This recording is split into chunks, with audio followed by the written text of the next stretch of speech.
America के राष्ट्रपति Donald Trump ने एक बार फिर ग्रीनलैंड को लेकर एक विवादित रुख अपनाया है। उनका कहना है कि ग्रीनलैंड अमेरिका की राष्ट्रीय सुरक्षा के लिए अनिवार्य है और इसके बिना अमेरिका सुरक्षित नहीं रह सकता। ये बात न केवल अमेरिका के अपने साझेदारों के लिए हैरानी की वजह बनी है, बल्कि यूरोपीय राजनयिकों के लिए भी चिंता का विषय बन चुकी है।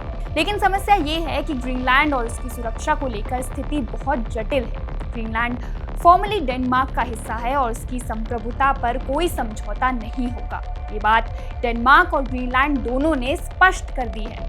14 जनवरी को इस मुद्दे पर एक अहम बैठक व्हाइट हाउस में हुई, जिसके बाद ट्रंप ने प्रेस कॉन्फ्रेंस में ग्रीनलैंड को लेकर क्या कुछ कहा, आइए सुनते हैं।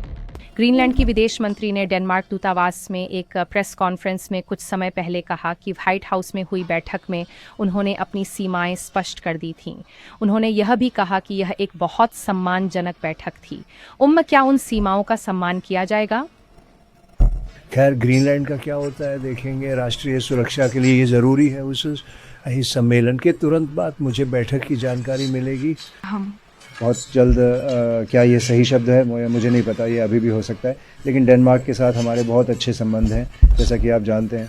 हम देखेंगे, लेकिन हम गोल्डन डोम बना रहे हैं और हम बहुत कुछ कर रहे हैं और हमें इसकी बहुत ज़रूरत है। अगर हम नहीं गए तो रूस जाएगा और चीन जाएगा, और डेनमार्क इसके बारे में कुछ नहीं कर सकता, लेकिन हम सब कुछ कर सकते। बस खैर देखते हैं, हम देखेंगे क्या होता है, लेकिन हमें इसकी ज़रूरत है। आप जानते हैं मैं पहला नहीं हूँ। राष्ट्रपति ट्रूमैन और उनसे 40 साल पहले भी इस पर बात हुई थी। 100 सालों से इस पर बात हो रही है। ये कुछ इतना नया नहीं है। बहुत लोग ये नहीं जानते, पर ये एक गर्म विषय था। शायद अब जितना नहीं, पर बहुत समय से हमें यह राष्ट्रीय सुरक्षा हेतु आवश्यक है, जिसमें यूरोप भी शामिल है। और मैंने नाटो प्रमुख मार्क से बात की और वह कुछ होते देखना चाहता है। यह बहुत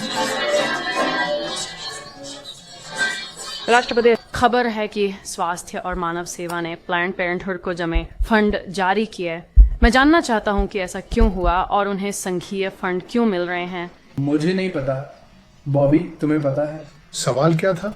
खबर है कि HHS ने दिसंबर में प्लान्ड पेरेंटहुड को रोके गए फंड जारी किए। मैं सोच रहा हूं कि ऐसा क्यों हुआ। मैंने नहीं सुना।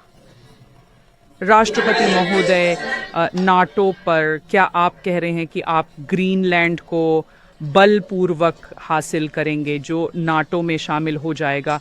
क्या आप ऐसा बलपूर्वक करेंगे? आप कहते हैं अब ताकत से। मैंने ऐसा नहीं कहा।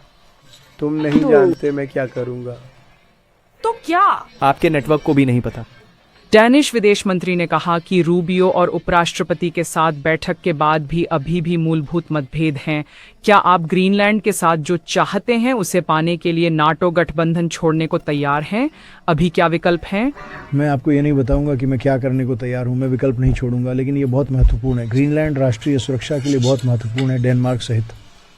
और समस्या ये है कि अगर रूस या चीन ग्रीनलैंड पर कब्जा करना चाहें तो डेनमार्क कुछ नहीं कर सकता, लेकिन हम सब कुछ कर सकते हैं। आपने पिछले हफ्ते वेनेजुएला के साथ ये जान लिया था। ऐसी चीज़ों के बारे में हम सब कुछ कर सकते हैं। ऐसा नहीं होगा। मैं डेनमार्क पर भरोसा नहीं कर सकता कि वे अपना बचाव कर पाएंगे। आपको पता है, वे बात कर रहे थे कि उन्होंने एक अतिरिक्त डॉग स्लेज रखा था और वे इस बारे में गंभीर थे। उन्होंने पिछले महीने एक और डॉग स्लेज जोड़ा। उससे काम नहीं चलेगा। डेनमार्क ने अमेरिका के साथ अफगानिस्तान और इराक में लड़ाई लड़ी। ये बताने के लिए धन्यवाद। मैं इसकी कद्र करता हूँ। डेनमार्क से मेरे अच्छे संबंध हैं और देखेंगे कि सब कैसे होता है। मुझे लगता है कुछ हो जाएगा। वन इंडिया से जुड़े रहें। One India app डाउनलोडें।